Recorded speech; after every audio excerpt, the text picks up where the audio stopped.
লক্ষ লক্ষ বাউই এসে পড়ে, লাখ লাখ, এত বাউই। একবার যদি পড়ে খালি একটা বাউইতে খাওয়া শুরু করে তাহলে শেষ। এই ধান খায় কি করছে বাউইতে, দেখছেন চিটে করে ফেলাইছে একবার, একটু সাইডে ছিল সব খাই ফেলাইছে, কিচ্ছু নাই। এই ধান কেমাই খাইছে, এই কি অবস্থা, আমায় খায় খায় শুধু সাদা করতে হবে, কিছু থাকবে না। এই যে দেখেন এই পুরোটাই খেয়েছে, এই যে নিচে ফেলাই দিয়ে শুকলা ধান খেয়ে ফেলেছে। পদ্মা নদীর চরের ধান পাকতে না পাকতেই হঠাৎ কোথা থেকে লাখে লাখে বাউই পাখি এসে খেয়ে ফেলছে চরের আধা পাকা ধানগুলো। পদ্মার বুকে জমে ওঠা চর, 2-4 বছর আগেও এই চরে ছিল শুধুই জঙ্গল। সব জঙ্গলের অবসান ঘটিয়ে এখন এই চরে চাষ হয় নানান ধরনের ফসল।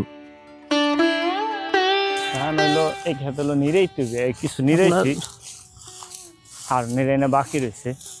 এই যে খেত আমার এটা, ওই মাথায় থেকে ওই মাথা বন্ধ ধান, এটা কেবল মানে দেরি হইবে আর থোর বাইরেটি, আর ওই পাশে আছে ওইটা থোর বাইরে। এগুলো তো বুনছেন না? হ্যাঁ, বোনা ধান, 87 ধান। আচ্ছা, সুমন ভাইয়ের সাথে চরের চারিপাশ ঘুরে দেখছি। সুমন ভাই আমাদের ঘুরে ঘুরে দেখাচ্ছেন তার ধান ক্ষেতগুলো আর বলছেন ধান চাষের বিষয়ে নানান কথা। চরের যেদিকেই তাকানো যায় সেদিকেই সমভাবে বিস্তীর্ণ সবুজের সমাহার। ধান গাছগুলো সারি সারি মাথা উঁচু করে দাঁড়িয়ে আছে। এ দৃশ্য দেখে মনে পড়ে গেল কবি দ্বিজেন্দ্রলাল রায়ের সেই লাইনটি, এমন দেশটি কোথাও খুঁজে পাবে না গো তুমি, সকল দেশের রানী সে যে আমার জন্মভূমি।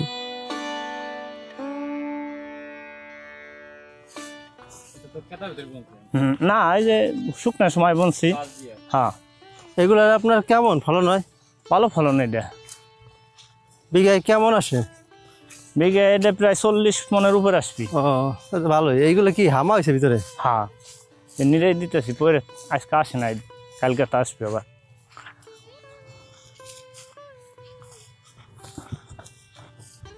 এখান থেকে পানি এসেছিল?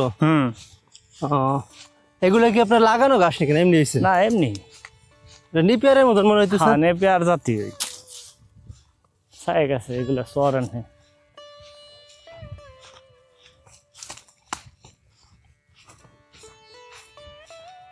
এই ধানগুলো আপনার কতদিন লাগে হইতে? এর বয়সকাল কেমন?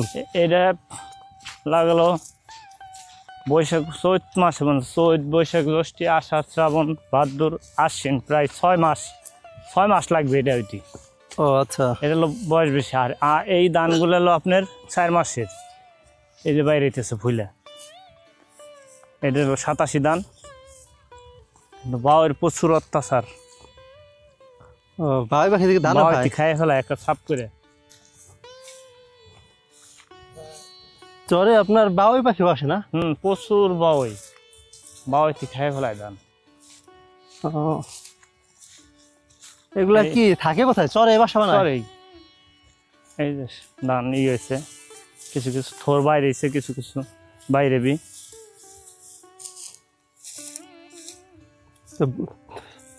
বাইলে মোটামুটি ভালোই, তাই না? বড় বাইরে হইতেছে। এটা কি বাড়ি নাকি? না, এটা মেশিন ঘর। পানি দিতে হয় না? এদিকে এইখান দিয়েও কি ভুট্টা লাগায়? হ্যাঁ, এইগুলো সব ভুট্টা। ধান কাটে ভুট্টা লাগাবো। এটা আর আপনার কি ধান? 87 ধান। ও আচ্ছা, এই যে ফুলে বাইরে। আর কতদিন লাগবে ধান তুলতে? আর এই যে 1 মাস লাগবে। হ্যাঁ, পাকতে 1 মাস লাগবে না। তো মোটামুটি বেশিরভাগই 87 ধান, তাই না? হ্যাঁ, আমি বলছি 87, অন্যান্য লোক আবার অন্য ধান বলছে। আচ্ছা, এগুলা কি আপনার পানি হইলে, পানি বেশি হইলে নষ্ট হয়ে যাবি, পানি বেশি হয় না। কি যেন একটা ধান আছে না আপনার, পানি হইলে পানির সাথে সাথে এই ধান বড় হয়? এটা কলো ওই হিজল দিকে না কি যেন? হিজল দিকে ধান। আচ্ছা, এই ধান ফুলে বেরিয়েছে।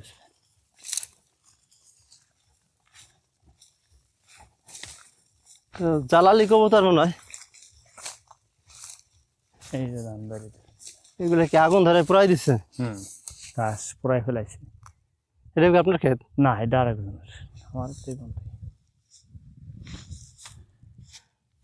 বাড়ি তো মোটামুটি সব জায়গাতে টুকিটাকি আছে, ফাঁকা ফাঁকা। এই ধান কি পাইকে গেছিল এগুলা? না, এখানে ধান ছিল না, জঙ্গল ছিল, মেশিন করে কি আপনার?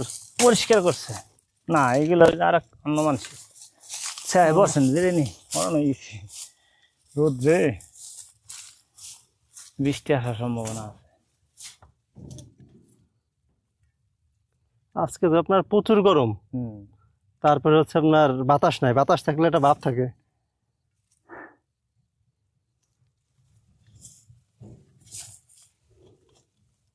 এই রোদ্রের ভিতরে কাজ করেন কিভাবে? এই রোদ বৃষ্টি সবকিছু মিলাই কাজ তো করা লাগবেই।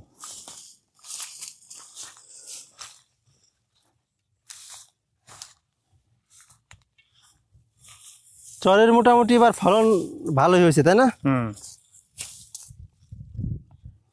এগুলা কি উপরের দিক থেকে কাটে না গোড়া থেকে? কি ঘাস? হ্যাঁ, ঘাসগুলো কাটতেছি কে বয়টি না অবশ্যই। এই ঘাসের জন্য কি বাবাই বসে? এই ঘাসের উপরে এসে বসে খাবি। ও,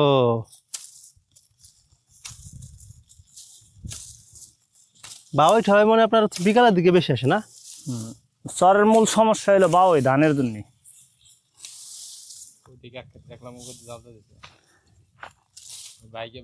বাওই যাতে না খায় এই পদ্ধতিও আছে।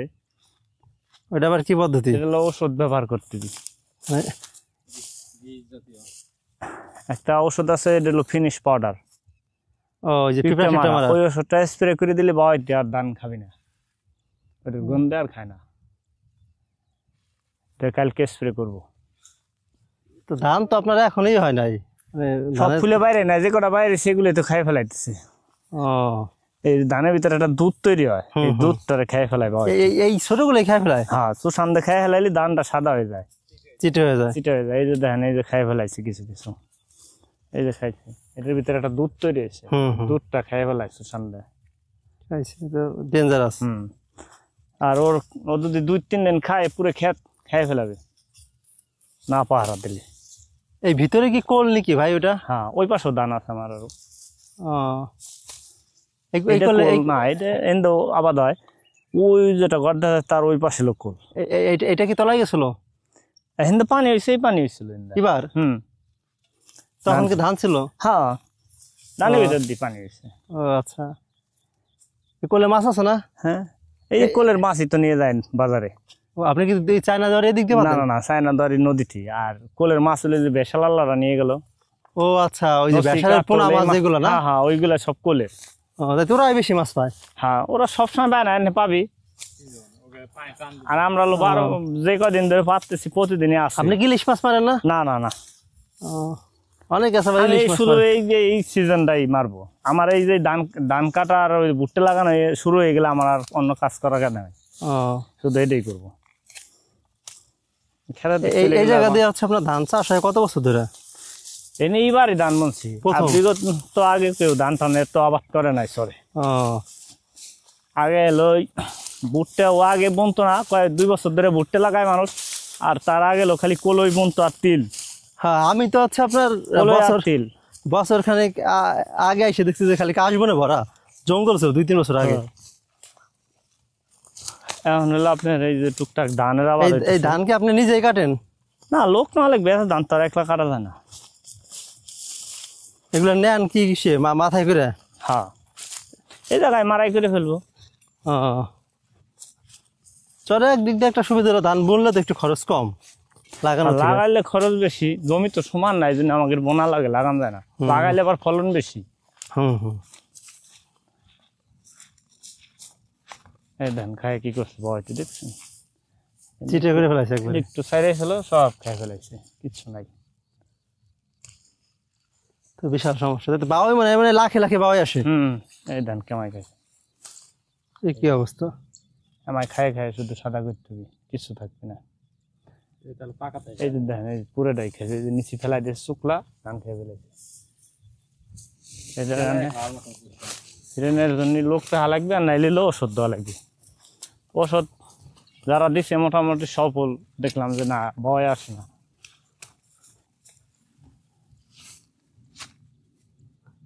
এটা তো একটা সমস্যা, আপনার এত কষ্ট করে ই করলে যদি সব খেয়ে ফেলায়।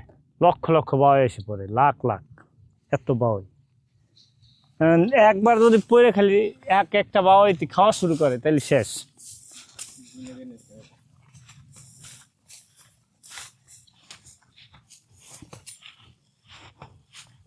এগুলা কি আপনার যে ছোট যে কলের নাঙ্গল ওইগুলাতে চাষ দিচ্ছে জমি নয়, বড় পাওয়ার টিলারে? বড় গাড়ি দেয়, ছোট গাড়ি দেওয়া দেয়। ও এগুলা বা ইসের থেকে ওপার থেকে আসে না? এই সরে আছে ভাই। সবুজে মোড়ানো চরের ক্ষেতের সরু আল ধরে হেঁটে মন আর চোখের তৃপ্তিতে আমার মনে বারংবার বেজে ওঠে একটি গান। এই পথ যদি না শেষ হয় তবে কেমন হতো তুমি বলো তো। ইয়া দেখা যায়, আকাশ দেখা যাইতেছে। ওইটা ডিশ, ওইটা দেখা যায় এমনি কেবল ডিশ নাই না? না। হয়ে যাবে, আস্তে আস্তে ওয়াইফাই চলে আসবে। মোটামুটি ব্রিজ কমপ্লিট হলে হ্যাঁ বিজি হলে তো। কিচির মিচিরকে ডাকে কি পাওয়াই নাকি? পাখি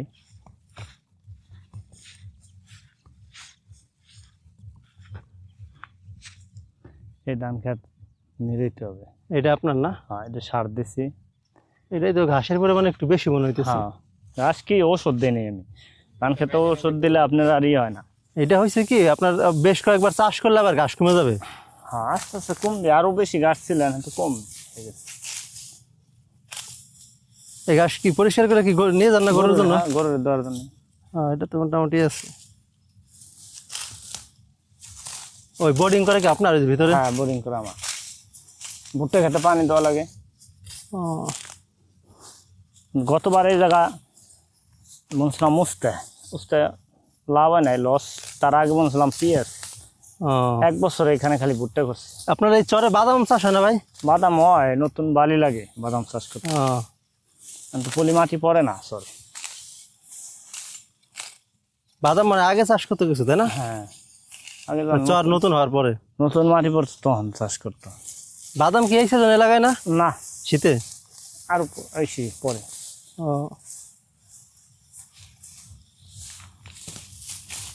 এই চরে মোটামুটি আপনার শীতের সবজির ভিতরে কি কি সবজি চাষ হয়? সবজি তো ওরকম ব্যাপক হারে চাষ হয় না।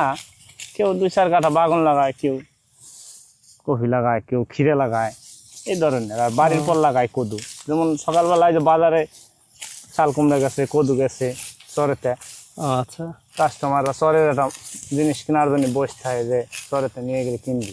এটা তো একটু টাটকা। হ্যাঁ, হ্যাঁ টাটকা, তারপর চরের জিনিস খাইতেও স্বাদ।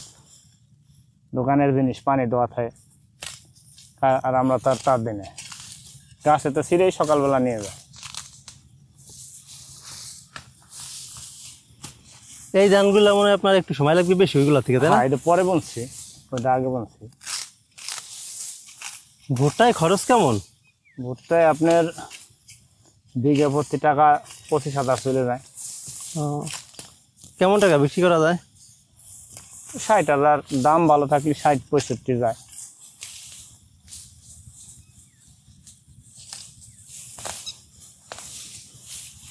আমি ভাবছিলাম যে আপনাদের ওইদিকে মানে 2-1টা ঘর, এইদিকে তো মোটামুটি ফাঁকা ফাঁকা বেশ কিছু ঘর হ্যাঁ, আছে।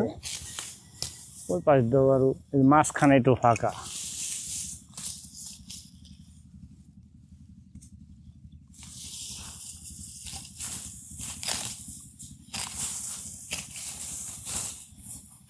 এইভাবে কি পরিষ্কার করে পুরো ক্ষেত পরিষ্কার করবেন? হ্যাঁ তো অনেক দিন লাগবে না? না, লোক নেবানি, লোক নিলে পরে টাইম লাগবে না।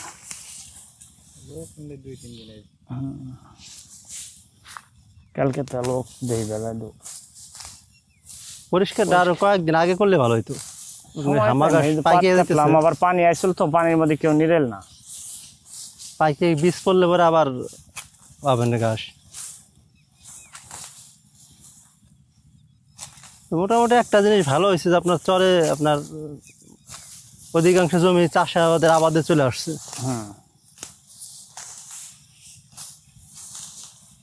তারপর আমাদের রাস্তাটা যদি পাকা হয়, কার্পেটিং হইলে সুযোগ সুবিধা আরো বাইরে যাবে।